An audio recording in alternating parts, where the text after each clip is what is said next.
Gangster Lawrence Bishnoi पर बनी documentary को लेकर विवाद खड़ा हो गया है। बीजेपी, कांग्रेस समेत कई दलों ने इस पर कड़ा विरोध जताते हुए तत्काल बैन लगाने की मांग की है। दरअसल लॉरेंस बिश्नोई पर एक डॉक्यूमेंट्री आ रही है।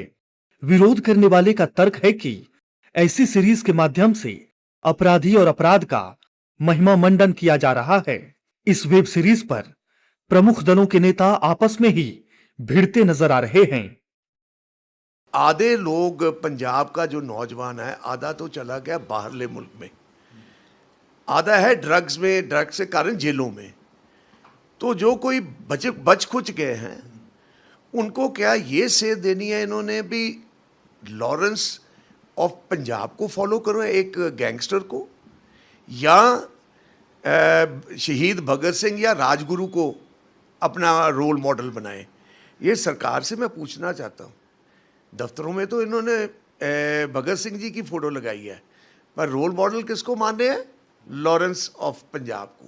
नहीं, अब मुझे नहीं मालूम कि किसने किस बेस के ऊपर ऑब्जेक्शन किया है। या तो उन्होंने फिल्म देख ली होगी, मैंने तो देखी नहीं क्योंकि अभी तो रिलीज भी नहीं हुई। तो किसी को पहले इन्फॉर्मेशन है तो वो बोल रहा है, लेकिन मैंने वही बेसिक क्वेश्चन उठाया ना कि सेंसर बोर्ड फिर क्यों पास करे?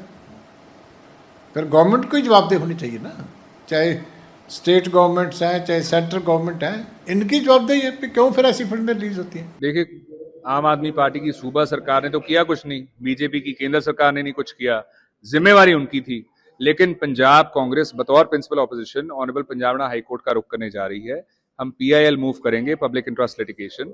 दूसरा ये है, एक साइड पे आम आदमी पार्टी की सरकार कह रही थी ऑपरेशन प्रहार, वॉर अगेंस्ट गैंगस्टर्स, युद्ध अगेंस्ट गैंगस्टर्स, और जब बारी आई वाकई में युद्ध करने की तो चुपचाप बैठ गए, मुंह पे ताला लगा के सो गए।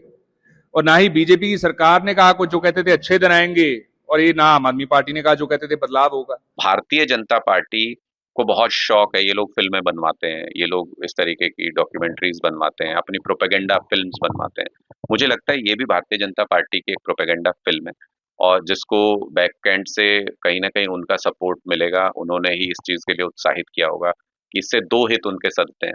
एक तो लॉरेंस जिसको उन्होंने दामाद बना के प्रोटेक्शन दी हुई है गुजरात के अंदर, एक तो उसके नाम को, उसकी दहशत को फैलाने की कोशिश है, और दूसरा पंजाब जहां पे चुनाव आ रहा है उसको बदनाम करने की भारतीय जनता पार्टी की साजिश है। तो अकालियों और भारतीय जनता पार्टी ने कभी पंजाब का भला नहीं किया। जबकि इस डॉक्यूमेंट्री पर सिद्धू मूसेवाला के पिता की भी प्रतिक्रिया आई है। वो आप और बीजेपी पर नाराज दिख रहे हैं, सुनिए। गवर्नमेंट दोनों सरकारां क्यों मेहरबान ने उस अपराधी ਦੇ ਉੱਤੇ? ਦੇਖੋ, ਜੇ ਤਾਂ ਉਸ ਸਰਕਾਰ ਦੀਆਂ ਨਜ਼ਰਾਂ ਦੇ ਵਿੱਚ ਅਪਰਾਧੀ ਹੈ ਤਾਂ ਉਹਨੂੰ ਉਸ ਸ਼੍ਰੇਣੀ 'ਚ ਰੱਖਿਆ ਜਾਣਾ ਚਾਹੀਦਾ ਹੈ। ਜੇ ਸਰਕਾਰ ਨੂੰ ਲੱਗਦਾ ਹੈ ਵੀ ਉਹ ਹੀਰੋ ਹੈ, ਉਹਦੇ ਫਿਲਮਾਂ ਬਣਾਈਆਂ ਜਾ ਸਕਦੀਆਂ, ਸਾਡੇ ਯੂਥ ਨੂੰ ਲਾਰੈਂਸ ਤੋਂ ਕੋਈ ਸਿੱਖਿਆ ਲੈਣੀ ਚਾਹੀਦੀ ਹੈ, ਫਿਰ ਭਾਈ ਉਹਨੂੰ ਜੇਲ੍ਹ ਦੇ ਵਿੱਚ ਕਿਉਂ ਬੰਦ ਕੀਤਾ? ਉਹਨੂੰ ਸਮਾਜ ਦੇ ਵਿੱਚ ਵਿਚਰ ਕੇ ਸਮਾਜ ਦੀ ਸੇਵਾ ਕਰਨ ਦਿੱਤੀ ਜਾਵੇ। ਉਹ ਆਪਣੇ ਪਰਿਵਾਰ ਦੇ ਵਿੱਚ ਰਹਿ ਕੇ ਆਪਦੇ ਮਾਂ-ਬਾਪ ਦੀ ਸੇਵਾ ਕਰੇ, ਲੋਕਾਂ ਦੀ ਸੇਵਾ ਕਰੇ। ਜੇ ਉਹ ਕਰ ਸਕਦਾ ਤਾਂ ਇੱਥੋਂ ਜਿਹੜੀ ਸਰਕਾਰ ਦੀ ਦੂਰੀ ਦੋਗਲੀ ਨੀਤੀ ਹੈ ਜਿਹੜੀ ਉਹ ਸਾਹਮਣੇ ਆਉਂਦੀ ਹੈ ਵੀ ਇਹ ਲੋਕ ਸਾਨੂੰ ਕੇਵਲ ਵੋਟਾਂ ਦੇ ਲੈਣ ਦੇ ਲਈ ਕਿਸ ਤਰ੍ਹਾਂ ਦੋਗਲੇ ਵਿਹਾਰ ਸਾਡੀ ਜਨਤਾ ਦੇ ਨਾਲ ਕਰਦੀਆਂ। दरअसल पंजाबी सिंगर सिद्धू मूसेवाला की 9 मई 2022 को पंजाब के मनसा जिले में जवाहर के गांव में अज्ञात हमलावरों ने दिन दहाड़े गोली मारकर हत्या कर दी थी।